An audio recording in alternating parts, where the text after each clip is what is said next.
Hello, hello, je suis ravie de vous retrouver pour la guidance Oracle Astro des Verseaux et Ascendants Verseaux pour ce mois de novembre. Actuellement dans le ciel, nous sommes en pleine saison du Scorpion. Aujourd'hui d'ailleurs, c'est la nouvelle lune, nous sommes le 25 octobre. Et les planètes en Scorpion sont positionnées dans votre maison 10, qui est votre maison de la carrière sociale, de votre réalisation, de vos ambitions. Le Scorpion n'en manque pas et vous non plus. Alors, vous allez être concentré sur tout ce qui est professionnel. Faites très attention, cette nouvelle lune qui est aussi appelée la lune noire est une éclipse, donc tous les effets sont amplifiés et elle peut mettre en lumière certaines failles dans ce que vous désirez au niveau professionnel et financier. Donc à vous de voir où le bas blesse, ce qui vous empêche de progresser, ce qui est peut-être problématique. Essayez par contre de ne pas prendre des chemins beaucoup plus courts pour aller beaucoup plus vite, car ça pourrait être fatal dans quelque temps. Le Scorpion peut nous amener à utiliser nos plus bas instincts pour parvenir à nos fins. Alors attention au revers de fortune. Lorsque le soleil va rentrer en Sagittaire à partir du 22 novembre, vous êtes dans un signe ami. Le Sagittaire est aussi indépendant que vous, de façon un peu différente, mais par contre, ce qui est intéressant, c'est qu'il est positionné dans votre maison 11, qui est la maison des aides, des appuis, pas de la spiritualité, mais de vos guides spirituels, de vos défunts, de tous ceux qui sont là pour vous protéger. Et vous allez bénéficier le 23 novembre d'une nouvelle lune à 14 degrés, donc qui va toucher particulièrement les deuxièmes décans, qui va vous pousser à faire, à mon sens, des vœux à cette nouvelle lune. C'est la meilleure nouvelle lune pour vous, puisqu'elle est chanceuse, elle est connectée à vos guides, et ça sera le moment de faire vos vœux. Sur la nouvelle lune en Scorpion, aujourd'hui, c'est un peu différent, c'est une lune où il faut nettoyer, purifier. La nouvelle lune du Sagittaire, comme sa flèche l'indique, doit vous envoyer vers votre cible. Cette flèche vous montre le chemin pour la réalisation de vos ambitions. Et en tout cas, elle vous aide à envoyer vos vœux et surtout, elle vous protège, elle vous guide. Donc c'est une nouvelle lune qui sera très intéressante le 23 novembre. La pleine lune du 8 novembre qui sera en Taureau, je vous l'ai déjà dit, n'est pas très en harmonie avec vous, mais va mettre en lumière l'axe 10-4, vos ambitions et votre foyer, qui sont souvent en contradiction. Donc, la lune va faire ressortir une problématique familiale qui peut avoir et qui a certainement des incidences sur votre réalisation professionnelle. À vous de voir comment vous pouvez équilibrer ça, ce que vous pouvez trouver comme solution pour pouvoir continuer à aller vers vos buts, vos objectifs, sans que ça ait des conséquences négatives pour votre foyer. Saturne est dans votre maison 1, alors il est redevenu direct depuis hier, d'ailleurs. Donc pour vous, c'est une bonne chose. Ça touche surtout les deuxièmes décans. C'est vrai que ça va vous amener à restructurer votre vie positivement.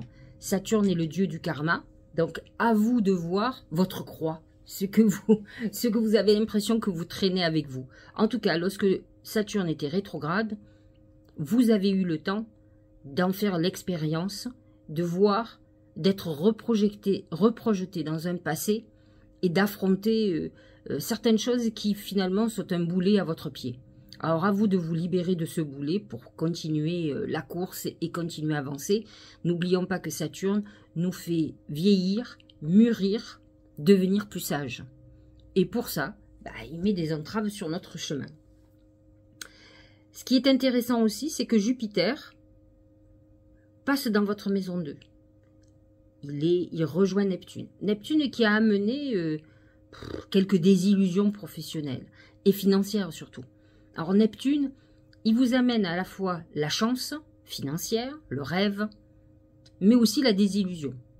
Il amène des entraves, des petites contrariétés, vous savez, ces petits trucs-là qui font que ça marche jamais comme on veut.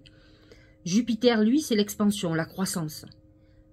Dans votre maison 2, vous avez 2 mois pour être dans quelque chose qui va être pour vous une évolution financière. Jupiter en maison 2 vous apporte un investissement, un accroissement de votre patrimoine. Il peut amener une vente immobilière. En tout cas, il est favorable pour vous apporter de l'argent, pour apporter de la prospérité. Il amène une croissance et une abondance financière, car le poisson, même si fondamentalement n'est pas un signe d'argent, il aime son confort et il est chanceux. Donc il a l'argent facile. Il sait déclencher la loi d'abondance et Jupiter en maison 2, c'est un déclencheur d'abondance. Mars est en Gémeaux. Alors certes, il va rétrograder à la fin de la semaine du mois d'octobre, là, la dernière semaine d'octobre, mais il est en position 5. La maison 5, c'est la maison qui est complémentaire de la maison 11, où va se trouver le Sagittaire à partir du 22 novembre. Et il va vous apporter beaucoup de chance. La maison 5, c'est la maison des enfants, c'est la maison de l'amour, mais c'est la maison aussi de la création, de la créativité. C'est la maison de la chance. La chance, mais vous savez, la chance du jeu, le coup de bol. Le truc qui fait que voilà, on a de la chance. Donc avec ce Mars, on a un booster très important. On peut avoir des différends avec des enfants ou avec un enfant. Mais à la fois, on est dans une phase où c'est notre chance qui est exacerbée. Avec le Gémeaux, on est créatif, on a des idées. Et on est emporté par cette volonté de quelque chose de nouveau, de création. Donc, vous êtes dans une phase très intéressante ce mois-ci, encore plus lorsque les planètes vont rentrer en Sagittaire, lorsque Vénus sera en Sagittaire pour vous, c'est une période agréable à partir du 17 novembre, mais vous êtes dans cette phase importante où effectivement cette nouvelle lune du Sagittaire va être un point de démarrage pour peut-être faire vos vœux, pour avancer. Alors, voyons ce que nous apportent les oracles, ce qu'ils vont nous dire. Les blés. Eh bien, c'est exactement ce que je viens de vous expliquer. Ce Jupiter qui est dans maison 2, ça amène la récolte. La récolte de tout le travail que vous avez fourni depuis des mois ou des années. Là, vous allez commencer à récolter tout le fruit de vos efforts. C'est une période d'abondance. Hein, c'est ça, la récolte de blé. Le blé, symboliquement, représente l'argent. Et c'est vrai qu'on récolte, on ramasse de l'argent à la pelle. Je suis sûre que ça va vous plaire. Au niveau du travail, c'est le chien. Le chien, j'ai envie de vous dire, c'est la maison 11. C'est l'ami, c'est l'appui.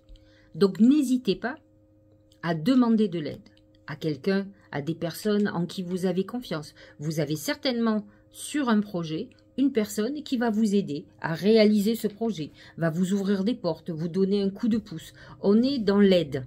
On est dans la possibilité de créer une association, de travailler en commun avec un ami, avec un proche ou une proche, avec quelqu'un de confiance en tout cas. Parce que là aujourd'hui, bien sûr, vous rentrez dans une période où vous amassez financièrement, mais vous êtes aussi dans une période où vous avez besoin de travailler en confiance.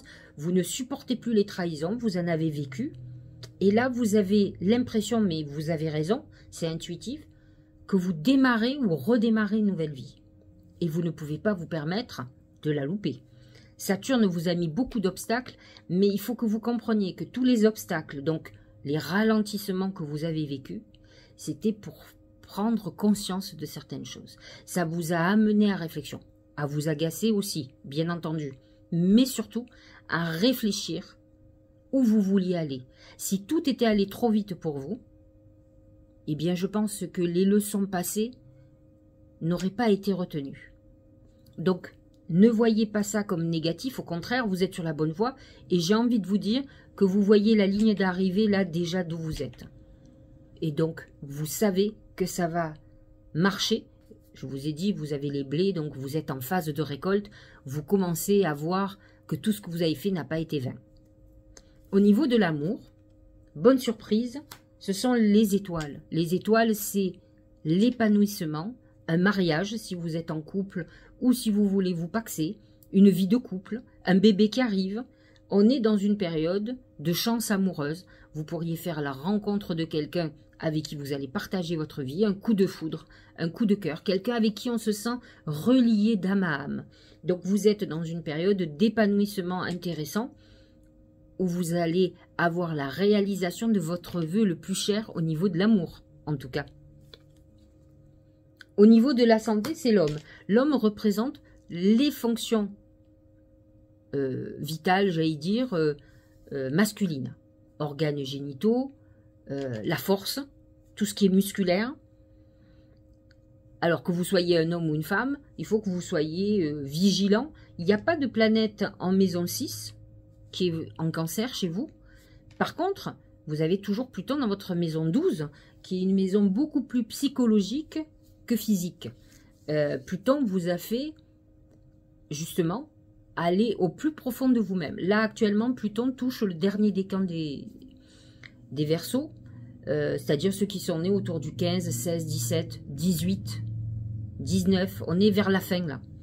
La fin du signe, même un peu plus tard, peut-être, je dis des bêtises, peut-être 17, 18, 19, 20, dans ces eaux-là. Avant de passer sur le A21, qui est la période du poisson. Le poisson, des fois, est au 20. Bon, je ne vais pas passer 2 heures là-dessus, mais en tout cas, c'est ceux qui sont à partir du 15, 16, 17, 18. Après, en passant poisson, ça ne vous concerne plus. Donc, c'est vrai que Pluton vous a amené au plus profond de vous-même, vous a amené à affronter vos démons. Vous y êtes encore. Vous êtes en phase de transmutation, de transformation intérieure et de fonction. J'ai envie de vous dire que si la transformation est réussie, vous avez les portes de la réussite qui s'ouvrent, mais pour cela, il faut vous remettre en question. Je pense que vous l'avez déjà commencé, mais ça continue. Donc si ça continue, ça veut dire que vous pouvez avoir encore des écueils sur votre chemin, et qu'il faut que vous compreniez, si vous avez encore des obstacles, c'est qu'il y a certaines choses que vous n'avez pas encore compris ou que vous ne voulez pas comprendre. Parce que ce n'est pas par manque d'intelligence. Hein. Le Verseau est quand même très incisif au niveau de l'esprit, et donc il comprend très très vite. Mais parfois, les solutions ne nous conviennent pas. Et donc à partir de là, on balaye et on retarde. On recule, on rejette. Jusqu'au moment où on est devant un mur, et là on se dit, j'ai pas le choix. Donc à vous de réfléchir à ce qu'on a envie de vous faire comprendre. Pas de graves choses au niveau de la santé, mais beaucoup plus mental qu'autre chose. Mais quand on est en travail mental, on peut se blesser physiquement. C'est ce que nous dit l'homme. L'accomplissement, c'est un peu les blés. Hein. Réalisation finale, victoire crescendo, travail bien fait, perfection, performance optimale, prudence de ne pas aller trop vite. Mais l'accomplissement et les blés représentent la même chose, c'est l'aboutissement. Je récolte tout ce que j'ai fait. J'ai semé, mon champ a poussé et aujourd'hui j'ai les blés.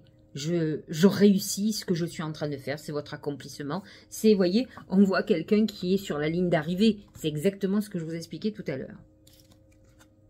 Le moment présent. Revenez au moment présent, faites-en un ami et voyez ce qu'il y a de meilleur en vous. Alors effectivement, il peut y avoir beaucoup d'insatisfaction dans le Verseau et dans les ascendants Verseau. Pourquoi ? Parce qu'en fait, ils vont toujours loin. Et ils ont du mal à profiter de ce qu'ils ont. J'ai souvent eu des Verseaux à qui se plaignaient que ça avançait pas vite. Donc, à un moment donné, j'ai dit à cette personne, mais est-ce que tu n'as pas l'impression d'avoir avancé? Regarde derrière. Regarde tout le chemin que tu as parcouru. Alors, bien sûr, le constat est clair. Une fois qu'on se positionne comme ça, effectivement, on ne peut que dire, oui, effectivement, là, à une époque, j'étais à tel niveau, là, aujourd'hui, c'est plus du tout la même chose. Mais c'est difficile d'accepter ça quand on a mis des objectifs beaucoup plus hauts. Mais entre ce que vous voulez et ce qu'on peut vous donner, il y a une marge. De toute façon, quand on repart à zéro ou pratiquement à zéro, mieux vaut monter graduellement que d'un coup. Parce que c'est pour monter d'un coup et redescendre, peut-être comme ça vous est arrivé par le passé, mieux vaut y aller mollo. Et surtout, quand on va graduellement, on va sur des bases saines. On construit, on plante sur un terrain qui a été nettoyé. Vous comprenez? Donc, vous êtes dans cette phase. Et parfois, de réfléchir où on en est, fait que finalement, on est moins insatisfait. Ça, c'est un défaut de Verseau. Ils en veulent toujours plus, ils sont jamais contents de ce qu'ils ont. C'est comme ça qu'ils ont des revers de fortune. Regardez quelqu'un comme Monsieur Tapi. Verseau, il n'y a eu pas que lui, hein. Il a été boulimique, il a été... et c'est vrai qu'il réussissait tout. Moi, je n'ai rien à dire là-dessus, je ne suis pas quelqu'un... Mais la chute a été dure. D'abord, il a dérangé. Bon, mais c'était quelqu'un qui dérange. Les Verseaux dérangent toujours. On vous aime ou on vous déteste. Et je crois que vous alimentez ça, vous adorez ça. Parce qu'en fait, ce qui compte, comme beaucoup de gens disent, c'est qu'on s'intéresse à moi. Moi, personnellement, je n'ai pas cette philosophie. Je crois beaucoup plus à vivons heureux, vivons cachés. Parce que l'être humain est jaloux de nature. Et c'est pour se battre toute une vie contre tous les gens qui sont jaloux et qui vous envient. C'est fatigant. Donc je pense que c'est mieux que les gens ne savent pas. Ils peuvent se douter, mais ce qu'ils ne savent pas n'alimente pas. Alors vous, vous êtes différent, mais par contre vous êtes souvent insatisfait. Vous n'avez jamais assez. Et parfois il faut savoir dire merci. Avoir la gratitude de dire, mon Dieu, heureusement que j'en suis là, parce que j'étais là avant. Et bien sûr, vous avez des ambitions, vous allez continuer à monter. Mais graduellement. Pas d'un coup. En tout cas, si ça doit être durable, ça sera graduellement. Ça, il faut que vous l'entendiez. L'aube. Nouveau commencement, nouveaux horizons, naissance, régénération. C'est ce Pluton qui amène cette régénération. Pluton, c'est le dieu des enfers. Il est dans votre maison 12, dans votre maison, votre zone d'obscurité, comme on dit, c'est-à-dire votre zone psychologique, d'enfermement, de repli sur soi. Et en fait, ils préparent un renouveau. Pour certains, ça a déjà commencé. Mais ils ont toujours une partie. C'est pour ça que ça ne bouge pas. Ça a du mal à avancer. Alors, rassurez-vous, même si ce n'est pas pendant des lustres, je crois que c'est autour du 23 mars, Pluton rentre en Verseau, dans votre signe. Donc, en fait, il a terminé son travail. Alors, malheureusement, il y reste que jusqu'en... je crois en juin ou... ouais, je crois que c'est en juin. Mais je vérifierai. Il reste pas longtemps. Il va repartir en Capricorne, donc il va se remettre dans votre zone d'ombre. Mais il se prépare pour 2024 à être complètement dans votre signe. Peut-être l'ère du Verseau, je sais pas. En tout cas, on attend tous peut-être un moment de bonheur et de liberté. Mais en tout cas, quand ça touche le Verseau, en tout cas Saturne a limité nos libertés. Parce que le Verseau est libre, hein. Donc c'est vrai que vous êtes à l'aube d'un renouveau très important. Vous devez le sentir. Vous sentez que vous préparez une nouvelle vie. Vous êtes dans un processus qui est en route. Et en fait, peut-être les premiers objectifs que vous avez ne sont qu'une étape. C'est ça qui est intéressant. En fait, quand on met en route quelque chose, un processus, on a un objectif. Et en fait, plus tard, on se rend compte qu'en fait, c'était pas le final. C'était pas l'arrivée. C'était une étape. Un moment, pour nous faire accéder à autre chose qu'on ne connaît pas, qu'on ne sait pas, mais on a mis en route. Eh bien, c'est pour vous, c'est pareil. Vous avez des objectifs qui sont des étapes, même si vous pensiez que c'était une solution finale, et puis finalement, non. Il y a d'autres portes qui s'ouvrent et vous êtes là-dedans. En tout cas, vous êtes dans la régénérescence, dans les nouveaux commencements. Pluton, on le sait, et vous le sentirez encore plus au printemps, et encore plus en 2024, bien entendu. D'autant plus que Saturne continue sa course et il va commencer à vous libérer puisqu'il va passer en Poisson un petit peu plus tard, mais en 2023-24. Donc il va vous lâcher. Vous avez à la fois ce Pluton qui aura fait tout son travail et de notre côté Saturne et qui vous a demandé la maturité, qui vous a mis beaucoup d'obstacles, qui va vous lâcher. Vous aurez fait votre travail sera terminé. Et c'est vrai qu'on ne peut pas tout faire. On ne peut pas faire tout ce travail psychologique de remise en question, etc. et avoir l'abondance. Pourtant, vous y êtes, ça a commencé déjà, donc ça veut dire que vous avez bien travaillé. Et que bien sûr, vous allez encore avoir plus. Alors, un petit peu de patience. Lâcher prise, cette chose à laquelle tu t'accroches, ou celle-là même qui vient de traverser ton esprit, il est temps de la lâcher, de la laisser glisser, de desserrer ton emprise, de laisser la vie te guider vers ce qui est juste. Respire, lâche. En fait, ce qui est un peu plus... C'est bien d'être déterminé, de vouloir certaines choses, mais parfois, je veux n'est pas obligatoirement le bon terme. je suis comme vous, j'ai envie de plein de choses. Mais j'ai plein de choses. Alors c'est mon côté Sagittaire certainement. Donc je suis quelqu'un qui soit ouverte aux opportunités. Quand je vois que une porte s'ouvre, c'est que je suis sur la bonne voie. C'est quand elles sont bloquées. Je ne suis pas du style à pousser les portes pour entrer. Donc je ne veux pas absolument. En fait, c'est ça qu'il faut que vous changiez. C'est pour ça qu'on vous demande de lâcher prise. Parce que, comme je vous l'ai expliqué, vos objectifs d'aujourd'hui ne seront pas vos objectifs de demain. Ils sont juste un passage obligatoire pour accéder à autre chose que vous ne connaissez pas encore. Alors, essayez de lâcher prise, de faire confiance en l'univers.